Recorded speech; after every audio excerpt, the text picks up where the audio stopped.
Well, we're on to a hopefully short project. I guess we're going to find out. So, neighbor's house, they're renovating. And the third floor up here, they hung the drywall, thankfully, because I'm not a big fan of hanging drywall. And this has got some unique spaces. It's a Italianate mansard, or Second Empire mansard, sorry. So, the third floor space is going to be the primary bedroom, and it needs tape and mud and finishing. So we're going to work on that. And unfortunately, due to the stair situation, they could only get 8-foot long sheets up here. So butt joints galore. We'll see how those end up working out. But the bathroom in there is already done, so it's just the main space out here. We're going to get started with some pre-fill, the roof angle, made some kind of wonky little spots here that need a little bit of filling. You just pass it on to the next guy, right? Drywaller fixes the framers mess ups, the taper fixes the drywall, the trim carpenter takes care of what they miss, but it should all work out nicely. Those gaps will fill right up with some hot mud. Got it right there. And got our other buckets too. Not sure exactly how much we'll need. Quite a bit probably, but that's fine. So we'll get started with the pre-fill and we'll start hitting all these joints with the first coat and tape.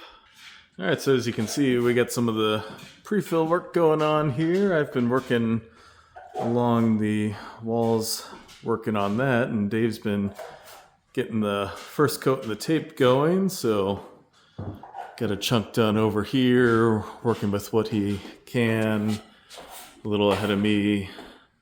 So this is not a video for pro tips. We don't claim to be experts at the taping and mudding here. We don't have any special tools or anything, but we have done quite a bit of this over the years. So got at least a process that works for us. Hot mud setting type on the pre-fill so that it gets solid quicker and doesn't shrink up the same way that regular all-purpose mud does. And then all-purpose, typically a green lid on the first coat, and then follow up with blue lightweight joint compound. And try to do the don't put on too much because it's harder to sand it off. It's always easier to put a little more on method. So basically we're just working from the front of the house and working toward the back, and we'll get going quicker on this hopefully as soon as I get these chunks here that need to be filled up. So we're getting close to the end of the day on day one here. Got kind of a later start than planned while we were taking care of some other stuff, but should make some really good progress tomorrow. All right, we're moving along. I got the pre-fill finished up, and I'm gonna tackle this rounded part here. That probably took a little bit of work to get done, but it's gonna look nice once it's all taped and mudded and painted. So rounded over at the top of the steps here, and there's still more drywall work to do as you go down, but that can get done later. So gotta tackle this and get that looking good. And then out here, moving along with some good progress. This ceiling definitely takes a little while doing it by hand. All right, so we are to the corner bead stage. So just doing simple vinyl corner bead with spray adhesive, and the adhesive they have has a nice red tone to it, which is good so you can see what you sprayed.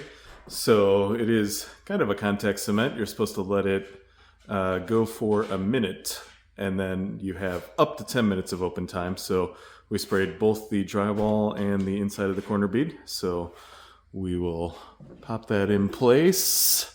It's already pre-cut to height, and it's got a pretty good stick, but it's got a little bit of adjustability to it. So you're normally I'm doing a better job because I'm using both hands, but when you put it on, you're not entirely committed until just a little bit later, and I'm gonna have to go up to the ladder and adjust that, but that goes on there. And we like the vinyl because you can bump into it and it doesn't deform like metal.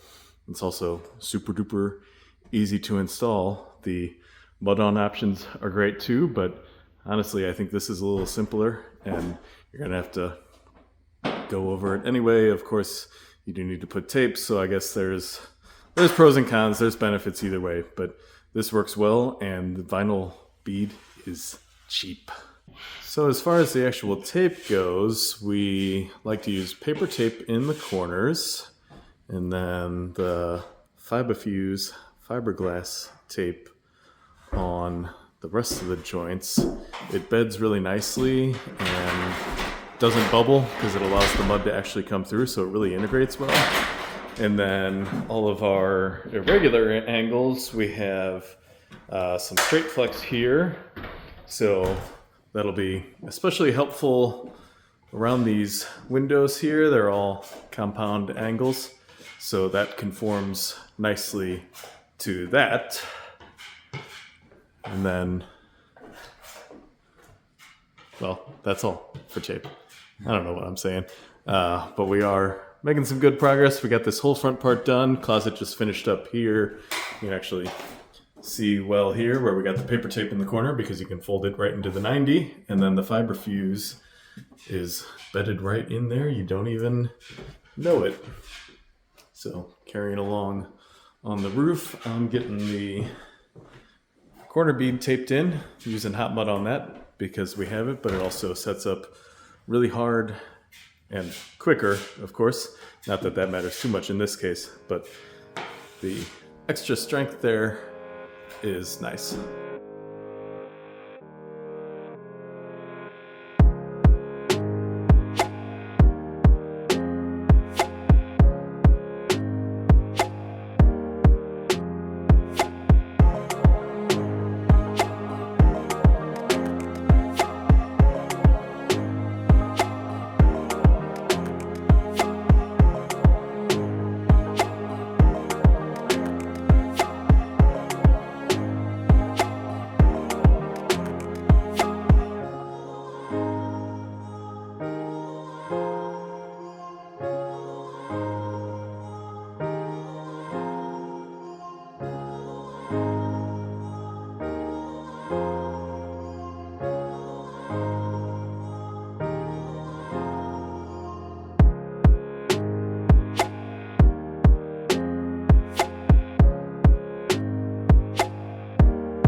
As you can see, a lot of work in a compact area around this window, and I couldn't even quite finish it. I wanted to set up there before I finish that little bit of tape right there, but on the whole pretty good.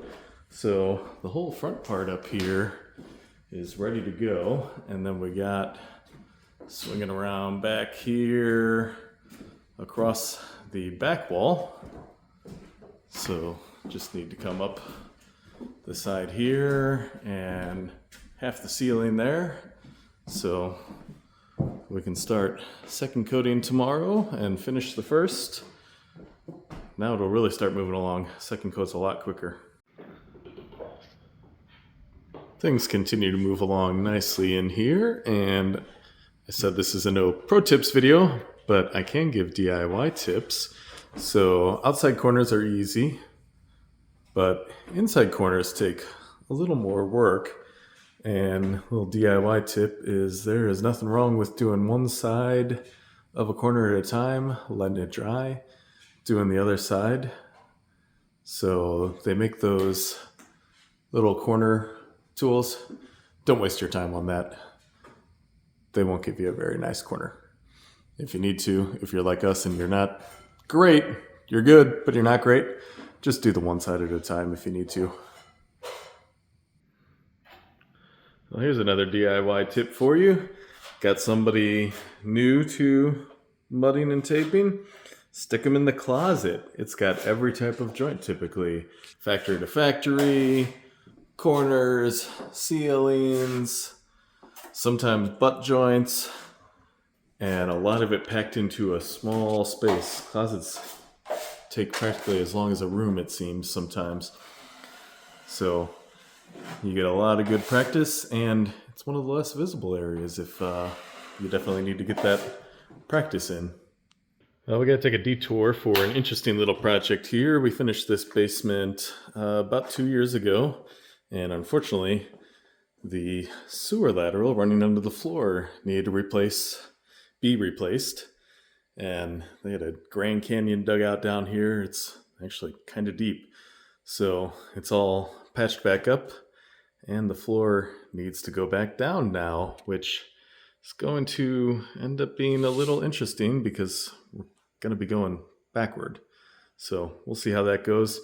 Not going to record this whole thing because honestly, I'm not sure how to make vinyl plank installation exciting, but maybe we'll have a few clips of things. We'll see. Hopefully it doesn't take too long to get this all back down. It went down pretty easy the first time, so we'll find out. So we had to do some leveling along here. The plumbers, did a pretty good job with the concrete, but a few bad spots along the way, and then we took the opportunity to catch a couple other spots along the edges as well that could be a little better. While it's up, it's our chance. So we'll let this set up, and then we'll be back to start putting the planks down, and we'll see how that goes. So our self-leveling underlayment dried up nicely overnight, and it goes pretty quick, unlike concrete, so that's good. So we're going to do a really good vacuuming. Don't want any of this grit or anything under the floor. That would not make the installation go so well. So get things cleaned up, we'll start putting sheets down. So we're making some progress here. It definitely is slower going in, quote, backward. And up here, where it wasn't pulled out under the cabinets for good reason, we have to weave it back in, which is really not super hard, it turns out. Just some tapping at the end here and just gently working it in, connected with the click lock part. But we were just slightly off when we got over here on the field versus what was still there. So we really had to do some prying. It's a, quote, floating floor, but the pad on the bottom is definitely grippy on the concrete. So that took a little more work for about 1/8 of an inch than you would think. But it's all coming together. We're, I don't know, maybe 1/3 of the way in, give or take. So it is definitely slow going, unfortunately, but it is going. Well, as you can see, we got things moving along pretty well now. We got the toughest spots done, some spots where we had to weave. We ended up having to cut some off flush with the toe kick because there was damage to the existing boards. It all worked out all right, and now we're working back around this column. We did have to recut some because of realigning down at this end, but we got we're over halfway, so a few more hours, I think we'll have it. And a little pro tip here, you can buy all sorts of kits that have beater blocks and stuff. Easiest way we found, just use an offcut. It lines up into the click lock. You can hit that. It works so much easier. It holds itself in. You will wear them out. You'll have to replace them, but you're always going to have offcuts. We got a lot of bad boards that we pulled out of here, so we got plenty in this case, but it makes it so much easier. So now we're just getting everything laid out, getting it put together. We got just a bunch of straight runs here ready to go. So we will hopefully get through this today. So this has been working really well with both of us on the rows. I've been taking what is the north side to the left. Dave has been getting the south side to the right, but we have it set up right now that he's just doing these rows across because I'm getting started on the quarter round reinstall. So everything can mostly be reused except for a broken piece here, and I think there's one other broken piece. So basically it's just getting it in place, getting it tacked back in. So a bit of divide and conquer since we're down to the last few rows here. So almost there. And we got our last little piece going in here. Had to trim it down a little bit, even from what it was trimmed, because I guess it's oh so slightly different. So work that little bit in, and that completes all of this. So a little more baseboard to put on. I had to go pick up another piece of quarter round to replace broken pieces. So we'll get the rest of the trim work finished up here, and we're good to go. So you can see here we got a 2-piece base plus the 3/4 inch quarter round. You can kind of see the profile there if it'll focus. There we go. So this top piece, which kind of looks like a colonial base, but it's not. This was all custom milled for here to match what is above on the other floors. So that just sits right over it like that. So I'll nail that back together and we get the finished look. And that's the final product. So a little cleaning, a little painting, some touch up, but like none of this ever happened. It looks pretty good. We did need about 3 boxes of replacement pieces, but not bad for all this. So with this done, back to your regularly scheduled programming. So we got the third coat moving around on the whole thing, just a little ways to go. And I bet you're wondering who actually is Glooper and who's Glopper. Well, I have the answer. Dave is Glopper. I am Glooper. He has a lot more big glops falling to the ground. I just like to gloop it onto the wall. There's the explanation there. If you want the real explanation, it's a bit of play on Gripper and Grabber from Bob the Builder. I don't know where it came from. Years and years ago, I think we were actually doing drywall work, something like that. I don't know. It just got said and it kind of stuck. So that's the story.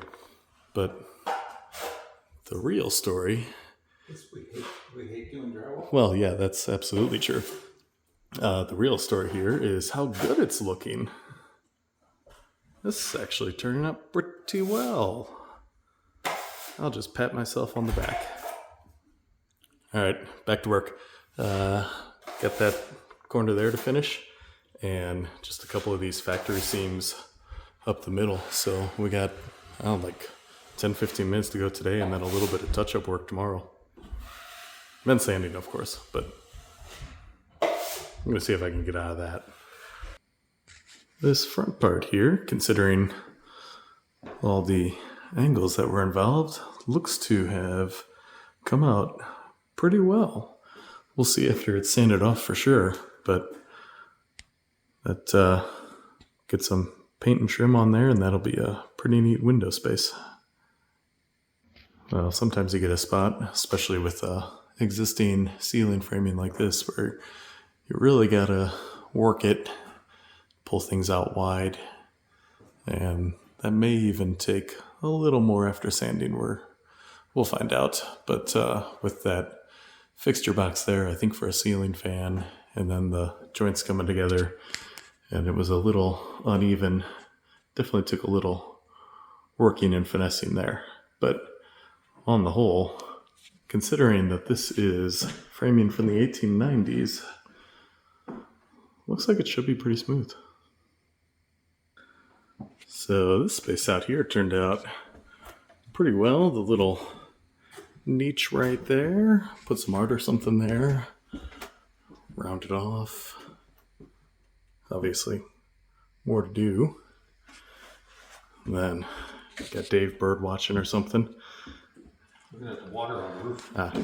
So that pretty well wraps things up as far as the taping and mudding. It's probably going to be a little bit of touch up when this dries. I'll take a light to it check things out. But on the whole, ready to go. So, not going to include the sanding. That is not fun. I'll probably do it over a few days. But that should wrap things up. So, thanks for watching. Maybe you picked up a DIY tip. Maybe there was even a pro tip hidden in there. Who knows? But either way, we had some fun, and this turned out pretty well in my opinion. So thanks for watching, as always. If you haven't already done so, a like and a subscription definitely helps us out. We appreciate all of you. So we will see you on the next video, where we will definitely not be doing drywall work.